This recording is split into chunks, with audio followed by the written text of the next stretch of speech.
Gibson, Mr. Dieters, Mr. Pietmeyer, ladies and gentlemen, I'm going to take this beginning opportunity here to remind you of what Judge Shanahan told you and what Mr. Dieters just told you as far as opening statements. They are not evidence. The evidence that you will consider and use to reach your verdict in this case will come from that witness stand and any exhibits that are admitted during the course of this trial.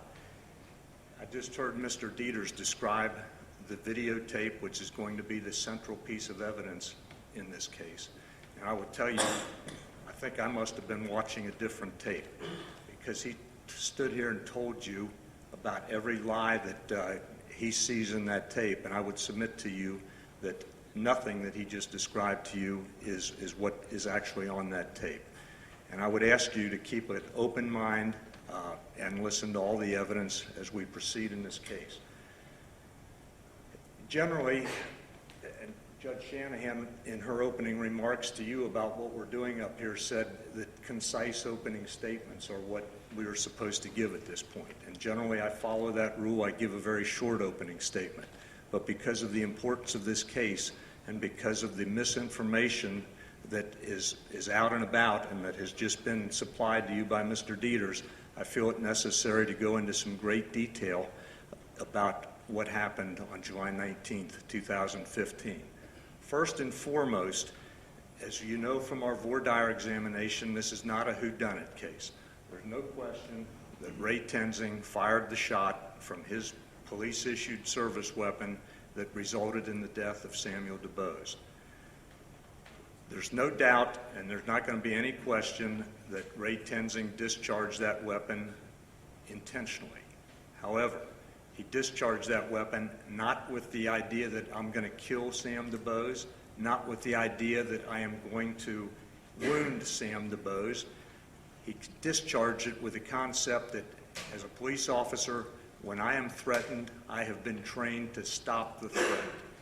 His intention was to stop the threat that Sam DuBose was posing to him at the time he discharged the weapon. And I'm going to go into the great detail here in a few minutes about what was happening on July 19th up there on Rice Street, where we just were a little bit ago.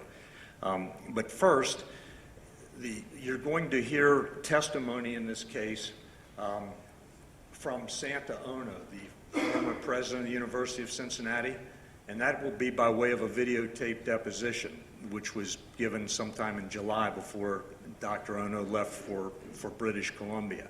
Dr. Ono is going to tell you about the increase in the crime problem that was happening on the campus of the University of Cincinnati and in the surrounding neighborhoods of the University of Cincinnati. Mr. Dieters alluded to that. UC had a crime problem that was affecting their students, and they decided to do something to address it. They've been attempting to address it in many different ways for a long period of time. Some of the ways that Dr. Ono would tell you about was that they did were they increased cameras both all over the campus and all around the campus and the surrounding neighborhoods. They increased the lighting. They started a night ride program so students could call if they wanted a ride to get back to campus or to their dorms or apartments. Another thing that they did was that they hired off-duty Cincinnati police officers to patrol the neighborhoods around in the areas around campus. When that didn't work, or when they weren't getting sufficient coverage, they greatly and dramatically increased the size of the University of Cincinnati Police Department.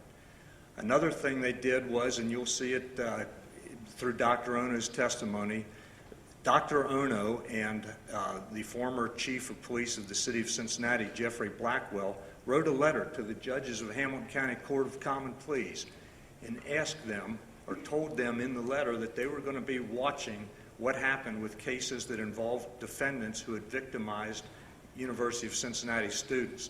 The implication from that letter, and you'll be able to read it, but the implication from that letter was that we're watching you, judges, because we want you to come down harder on these people that are victimizing our students. As I just mentioned, they greatly increased the size of the police department. The concept there was that we're going to, and Mr. Dieters alluded to an agreement that was signed between the City of Cincinnati and the University of Cincinnati whereby the University of Cincinnati police were granted authority to patrol the entire city of Cincinnati. As a practical matter, the concept of that agreement was that the UC police officers would patrol the area around campus, the various neighborhoods, Coreyville, Fairview Heights, University Heights, Clifton, all the areas, the neighborhoods around the university campus where a lot of university students lived. UC police officers were going to patrol those areas. The resulting increase in manpower made it so that UC Police Department actually created beats. That is, they drew areas in the neighborhoods around the campus, and they assigned officers to patrol those particular areas.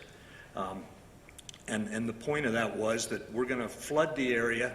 You're going to hear testimony, I think, from some of the UC police officers who testify that the chief at the time, Jason Goodrich, who is no longer with the UC Police Department, but he adopted a policy of what's been referred to as a no-fly zone.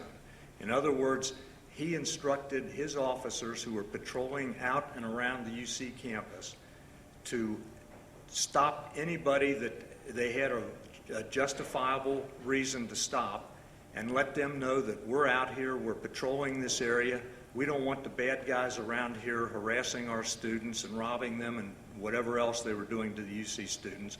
We want the word to get out that you don't come around the University of Cincinnati. If you want to create trouble, go somewhere else.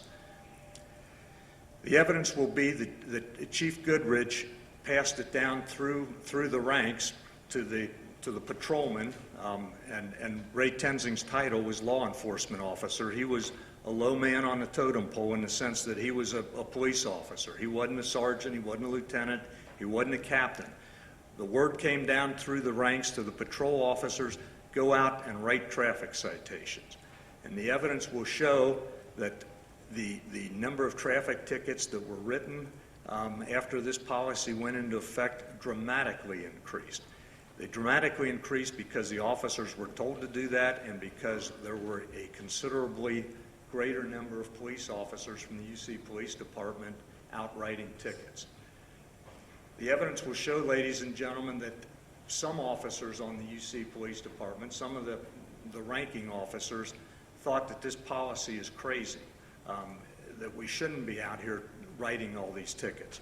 But the officers like Ray Tenzing had no say in that. And in fact, when some of the officers below the rank of chief indicated that they thought that that policy was not a good policy, the chief would come in behind them and say, guys, you're doing great, go out and get more.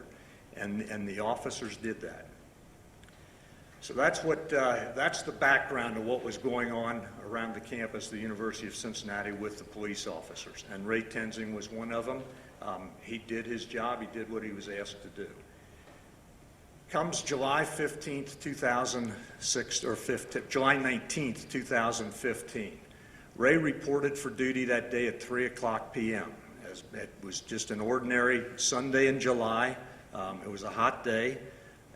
Mr. Dieters indicated most of the students are gone from campus. I would think that that's accurate, except that there are a lot of UC students who live year-round in the neighborhoods around the UC campus that the UC Police Department was protecting. Additionally, you had the great increase in the number of police officers. They didn't lay those officers off in the summer or tell them not to come to work. They expected them to come to work and do a job. Ladies and gentlemen, you will see a video of Ray Tenzing on July the 19th, 2015, which encompasses 3 separate traffic stops that he was involved in prior to his encounter with Sam DuBose that day. Those 3 stops were stops where he activated his body camera. The first stop will be a stop on McMillan Street where he stopped an automobile for no front license plate. He also had information from running the plate that the driver of that car was under suspension, or the registered owner was under suspension. He stopped the car. He found that the fellow driving the car, there was a driver, his wife, 4 kids in the back seat, none of them in child seats or safety belts. He stopped the car. He handcuffed the driver of that car. Before he got him out of the car, he put him in the rear of his cruiser. He discovered that, in fact, his computer information was correct. The driver was under suspension. Not only that, the driver had some open traffic warrants or open warrants, which called for him to be arrested. You'll find, ladies and gentlemen, that Ray Tenzing, during that traffic stop, ended up writing that driver a ticket for driving under suspension. He recited him on the open warrants rather than arresting him, and he allowed, rather than towing his car, he allowed that driver, and the driver's wife also did not have a valid license, so he allowed them to call somebody and come and pick up the car. He couldn't let the unlicensed drivers drive away. He could have towed the car. But Ray Tenzing doesn't have it in for anybody. He allowed them, they cooperated with him, he allowed them to call somebody and drive that car away. The next stop you will see is where he operated as a backup officer to another police officer, again on McMillan Street. That's a very short video. There's nothing remarkable about that. The most remarkable of the three videos is one that occurred, a traffic stop that Ray made at 5:58 p.m. on July the 19th. His encounter with Sam DuBose was at 6:31 p.m.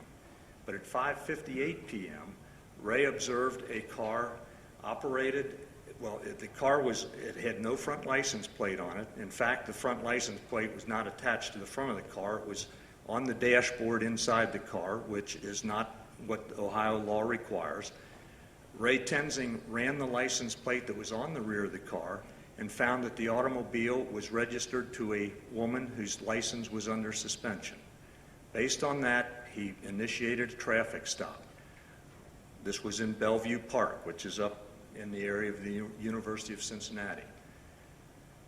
Ray approached the vehicle, found it was operated by a female African American. The car was registered to a female African American. His computer told him that the registered owner was under suspension. He asked for a driver's license. There was a male African American in a passenger seat. He asked for identification from that individual. They both produced identification. He determined that the female operating the vehicle was not under suspension, that she had borrowed the car from the owner of the car, who actually was under suspension. He took their IDs, and you'll see this on the video. He took the two IDs, he went back to his cruiser, ran them in his computer, found there were no wants or warrants on either of the individuals. The driver's license was valid. He returned to the car. He handed the identifications back to the driver and to her passenger, he instructed the driver that the license plate belongs on the front of the car, not on the dashboard. You need to tell the owner to put it on the front of the car. He didn't issue a citation. He said, "Have a nice day." The lady operating the car told Ray, "Have a nice day." That was the end of the encounter. Everybody went on their own way. Another interesting part of that video is at the end of it. Ray talks to another UC officer had shown up on the scene, and Ray talked to that officer about having dinner at 6:45 p.m. So fast forward here a few minutes to 6:31 p.m. This stop I just described was 5:58 p.m. No problems. A few minutes later, Ray Tenzing is sitting in his cruiser on East Hollister facing Vine Street. He'll tell you his intention was to cross Vine Street to West Hollister and go back up to another part of his beat. As he was sitting there, he will tell you that he looked to his right. He saw a car coming, a Honda Accord coming down the hill from the direction of UC with no front license plate on it.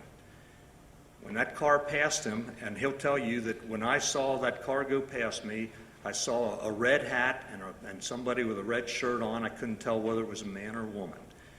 But the car went past him. He was able to see the rear license plate on the car. He ran that rear license plate, and this is where the rest of the story comes into play here. He ran that license plate that was on the rear of the car, and lo and behold, it comes back. The car comes back registered to a female, Deshandra Reed, and it indicated that her license was under suspension. So Ray Tenzing decided, I'm going to initiate a traffic stop. I've got There's no front license plate. That's not a big deal. But the car is registered to somebody who's under suspension. I'm going to find out what's going on here. He pulls out behind the car. It goes down Vine Street Hill where we were this morning, turns left onto Thill Street, and Ray will indicate that the car put on a turn signal, and he was going to make a traffic stop. He flipped on his overhead lights as the car turned left onto Thill. No problem with making the left turn onto Thill because he thought, Ray will tell you, I thought that was good because it got us off out of the traffic on Vine Street. The car turns left onto Thill Street, and rather than pull over, which is what people ordinarily do when there's a police officer behind them, they pull over. Well, this car didn't pull over. So Ray Tenzing called out on his radio the location where he was, Vine and Thill. He indicated that the car that he was attempting to stop was slow to stop, were his words. He used the yelper on his siren a couple times to make sure that the driver of the car knew that he was behind him. The car continued up Thill Street, past Loth, which was the first street we saw there off to the right when we turned onto Thill Street, up to Rice Street. The car turned right on Rice Street and finally pulled over to the curb. In the meantime, Officers Linden, Schmidt, and Kidd. Officer Kidd was I think a 9-year veteran of the UC Police Department. He was riding in a cruiser with Officer Joel Lindenschmidt, who was what's called an OIC, or OIT, Officer in Training. Lindenschmidt was new to the UC Police Department. He was riding with a field training officer. They heard that Ray was making a traffic stop. They heard the slow to stop, and they heard the Vine and Thill location.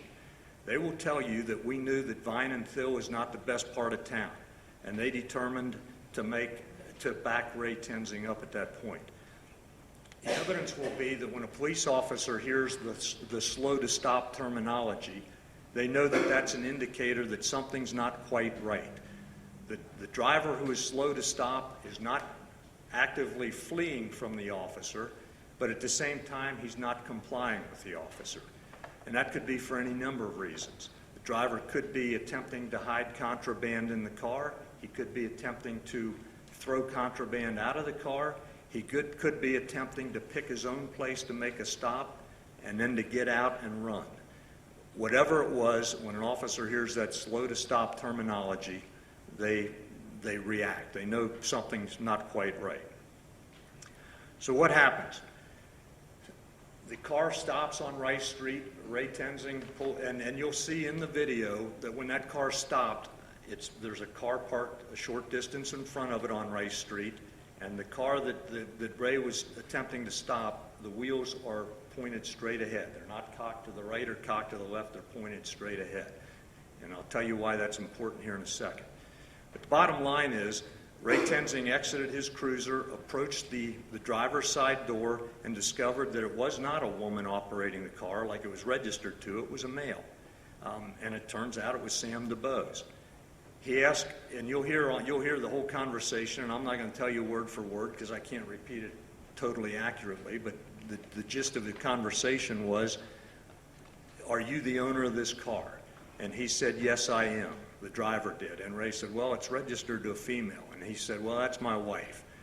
Ray asked him over the course of their conversation, probably 7 or 8 different times in different ways, do you have a driver's license? And the driver never did answer. At first, Ray told him he was being stopped for no front license plate. And at that point, the driver, who we now know was Sam DuBose, turned the car off, took the keys out of the ignition, opened the glove box and said, it's in here, and started fumbling around trying to get the license plate out of the glove box. Ray Tenzing told him, don't worry about that, it belongs on the front of the car. I'm not worried about that. Do you have a driver's license? DuBose could not produce a driver's license, and you'll hear him on the video running Ray all over the place, trying to divert his attention, not responding about whether or not he in fact had a driver's license. Ray Tenzing, because of his experience and the number of traffic stops he's made, he was pretty sure that Mr. DuBose was under suspension at that point. But Ray While he's questioning Sam DuBose about whether he's got a license, he sees on the floorboard between Sam DuBose's legs a bottle, and the bottle had liquid in it. Ray at that point is beginning to think that maybe, well, first of all, he says, "What's that?" And Sam DuBose reached down, handed him the bottle, and you'll see the bottle, or see a photograph of it. It said gin on it, and it had liquid in it. Ray at that point is beginning to think, well, perhaps there might be some kind of impairment here. He might be DUI. But and so he set that bottle on the roof of the car, intending to come back to it and find out what the deal was with Sam DuBose. He never got that chance. He continued to ask Sam DuBose, "Do you have a driver's license?" Finally, he said, "Until I can figure out who you are, go ahead and take your seatbelt off for me." And at that same time, you'll see on the video, Tenzing is reaching for the door handle to DuBose's car, and he opens the door. When he does that, DuBose, with his left hand, places it on the door frame, pulls the door shut, and with his right hand, he takes the keys that he had removed from the ignition, jams them back into the ignition, starts the car, and in one motion, drops his hand to the gear shift, puts it in drive, and mashes the accelerator. Ray Tenzing feels like, and this is a tactical error on his part, he feels like I can stop him from leaving by reaching into the car and grabbing the keys out of the ignition. Ray reached into the car with his left hand, and as he reached into the car with his left hand, and you'll be able to see when we slow this video down for you to a frame-by-frame view, you'll be able to see DuBose take his left hand, put it over Tenzing's left forearm, and pin his forearm to the windowsill, basically, the driver's side windowsill. At the same time, Ray's left hand is pushed up against the steering wheel. While all this is going on, DuBose is mashing the accelerator, and Tenzing's body is being twisted, and you'll be able to see it twisted, and he's going down, and he's not grabbing for a seatbelt to try to keep DuBose from getting away. He's grabbing for a seatbelt to try to keep himself from getting thrown on the ground and thrown under that car. And you'll be able to see on the video how Tenzing is going down. You'll be able to see his foot, how close he came to actually being run over. You'll be able to see the video pointing at the sky, and you'll be able to see where he ended up and how he ended up on the ground after he was dragged by this car. And we may have an issue about what's the definition of being dragged. Do you have to be dragged 20 feet before it's called being dragged?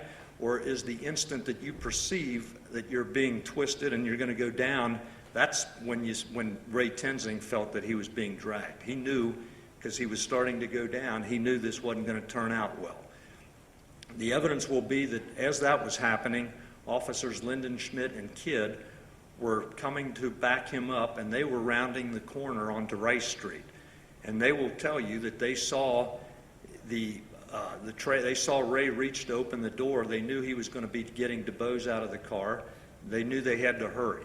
And they'll tell you, I think Officer Linden Schmidt, who was driving, will say that I was busy backing up, parking, and I didn't see exactly what happened. Kidd will say my view of whether he was dragged or not was blocked by Ray Tenzing's cruiser, but they will both tell you, as will Ray Tenzing, that when all this happened, the car was not slowly rolling away. They heard tires squealing, they heard acceleration, tires squealing, and then they heard a gunshot. And Ray will tell you that as he was going down, he drew his weapon, and it was instinctive. What he did was draw his weapon, he fired, and you'll be able to see from that video, he's leaning down like this, his hands up like that, and he fired to stop the threat to try to save his own life or keep himself from being seriously injured. Ladies and gentlemen, I think that after that occurred, you'll see on Officer Linden Schmidt's body camera video where Ray ended up, which is quite a distance down or up the hill there on Rice Street. It's not where this traffic stop started out. You also understand that when DuBose pulled his car to the curb, it was pointed straight ahead. Had he involuntarily left the scene of that that's the scene there, he would have driven straight into Alicia Napier's car, who was parked up just a few feet in front of him. Rather, he had to turn his car to the left to get around her car, and in doing so, that's when he started the spinning of Ray Tenzing and started Tenzing on his way to the ground.